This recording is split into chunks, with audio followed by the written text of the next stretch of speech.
सभी लोग दोस्तों, आज की वीडियो में हम बात करेंगे एमपी ग्रुप 4 का हाल ही में जो एग्जाम हुआ था उसकी जो है एक एक्सपेक्टेड कट ऑफ क्या हो सकती है। दोस्तों यहीं पर मैं आप लोगों को पहले ही बता देना चाहता हूं कि अगर आप लोगों को लगता है कि ये वीडियो हमारे काम का नहीं है तो आप लोग इस वीडियो से जा सकते हैं। बाकी ऐसा नहीं कि बाद में आप लोग मेरे को गाली देने लगो, ठीक है। क्यों? क्योंकि मैं यहाँ पर आप लोग को एक एक्सपेक्टेड कट ऑफ बता रहा हूँ। एक एक्सपेक्टेड कट ऑफ हम अनुमान लेकर चल रहे हैं और इस पर हम तुक्का लगा रहे हैं, समझ रहे हैं ना, तुक्का ही लगा रहे हैं और क्या कर रहे हैं, ठीक है। तो आइए हम जानते हैं, क्योंकि बहुत सारे लगातार भाई लोगों ने हमारे पास बहनों ने कमेंट भी किया था, कुछ लोगों ने कॉल भी किया था। कम से कम इसका तो एक्सपेक्टेड कट ऑफ एक अंदाजा तो बता दीजिए, हमारे इतने नंबर है, हमारे इतने नंबर हमसे फिक्स करने हैं, नहीं है, क्या है, फलाना ठिकाना। तो आइए इसी को लेकर हुए हम आगे बढ़ते हैं और देखते हैं कि किसकी कट ऑफ क्या क्या सकती है। आइए सबसे पहले हम यहाँ पर बात करते हैं अलग अलग कैटेगरी के बारे में देखेंगे। यहाँ पर हम देखेंगे कि अलग अलग कैटेगरी का क्या कट ऑफ रहता रहा है और किस तरीके से, क्योंकि मैं यहाँ पर आपको बताना चाहता हूँ कि हम यहाँ पर जो कट ऑफ देखेंगे वो 2023 में जो वैकेंसी आई थी वहाँ पर, क्योंकि आप लोग वहाँ जाना जानते हैं कि लगभग 3400 या 3500 के लगभग 3500 के लगभग जो वैकेंसी है, ठीक है ना। 2023 में जो वैकेंसी है, इस बार जो वैकेंसी आई इस बार 953 ऐसा कुछ जो है यहाँ पर पद देखने को आप लोग को मिलेगी। तो कंपटीशन में फर्क तो बहुत पड़ेगा, क्योंकि उस बार वैकेंसियाँ कम थी, उस बार कंपटीशन भी इतना नहीं था, ठीक है ना। लेकिन अब दर जो है कंपटीशन बढ़ता जा रहा है, तो इस बार तो और भी जो है प्रतियोगिता होने वाला है। तो मैं एक बात आप लोगों को क्लियर कर दूं पहले कि जो कट ऑफ मैं यहाँ पर आप लोगों के सामने रखूंगा, ये कट ऑफ आप लोगों के लिए 99.99% सिर्फ कट ऑफ होगा। आप लोग देखिए क्यों, क्योंकि यहाँ पर मैं थोड़ा सा आगे भी लेकर चला, अगर आपके 2-3 नंबर आगे पीछे भी है तब भी आपका जो है यहाँ पर स्ट्रक्चर हो जाएगा, ठीक है ना। अगर आप इसके बीच में होंगे तो आइए हम जानते हैं कि क्या रह सकता है कट ऑफ, ठीक है ना।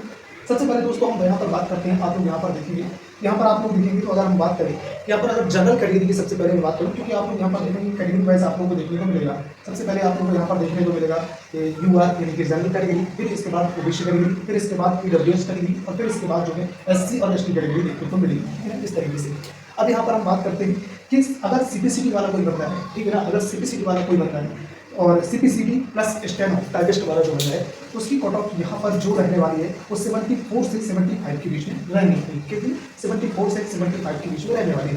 एक बार अगर हम बात करेंगे केवल और केवल सीपीसीटी का हो अगर, तो सीपीसीटी केवल और केवल है तो वहाँ पर 76 से 77 के बीच में अप्रोक्स रहने की संभावना है, ठीक है ना, संभावना है।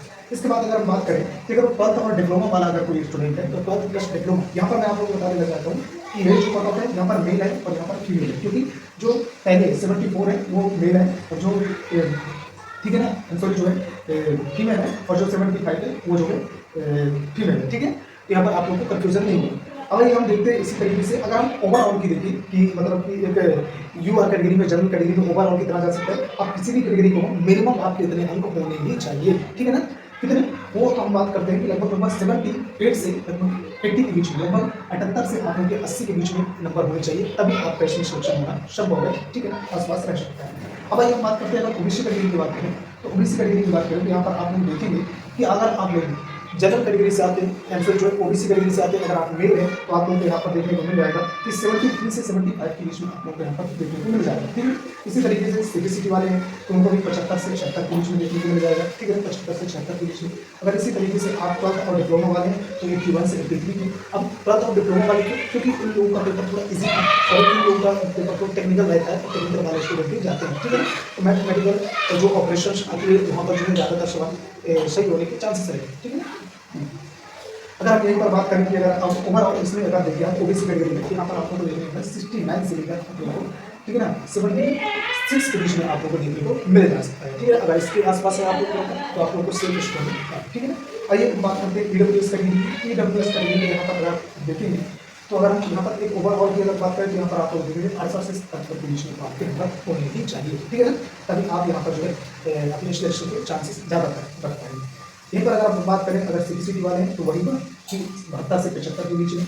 अगर आप जो है सीपीसीटी प्लस डिप्लोमा वाले हैं तो यहाँ पर आप लोग देख सकते हैं, ठीक है ना, यहाँ पर आप लोग देखेंगे कि 75 से 76 के बीच में कम से कम मिनिमम रहना ही चाहिए, ठीक है ना। इसी तरीके से अगर हम 12th और डिप्लोमा वालों की बात करें तो कम से कम 80 से 82 के बीच में, 80 से 82 के बीच में आप लोग के नंबर होने चाहिए, ठीक है ना। अगर हम बात करें ओवरऑल की यहाँ पर 68 से 70 के बीच में आप लोग के नंबर रहने चाहिए, ठीक है। आगे बढ़ते हैं एससी कैटेगरी की अगर हम यहाँ पर बात करें तो एससी कैटेगरी का आप लोग देखेंगे कि यहाँ पर कम से कम आप लोगों को जो है 68 से 71 के बीच में आप लोगों के नंबर रहने चाहिए, कितने 68 से 71 के बीच में नंबर रहने चाहिए। अगर आप सीपीसीटी वाले हैं तो आप लोगों का जो कम से कम 69 से 71 के बीच में रहना चाहिए। अगर आप यहाँ पर 12th और डिप्लोमा वाले हैं तो कम से कम आपको 77 से 89 के बीच में नंबर रहने चाहिए, ठीक है, इतना संभवता रहने नहीं चाहिए। इसके बाद अगर आप जो है ओवरऑल कैटेगरी की अगर बात करें तो कम से कम आप लोग 66 से लेकर यहाँ पर जो है 68 के बीच में रहने की चाहिए, ठीक है ना।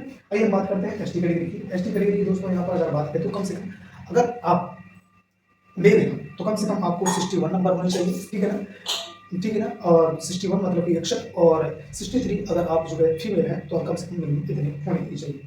अब हम बात करते हैं अगर सीपीसीटी वाले अगर आप हैं, सीपीसीटी ओनली है तो यहाँ पर आप लोग देखेंगे कम से कम 62 से 64 के बीच में रहना चाहिए, और अगर आप 12 प्लस डिप्लोमा है तो आप 70 से 72 के बीच में आपको होना चाहिए, ठीक है ना। यहाँ पर बात करते हैं ओवरऑल की बात करते हैं 59 से लगभग 63 के बीच में आप लोग के नंबर होने चाहिए, ठीक है।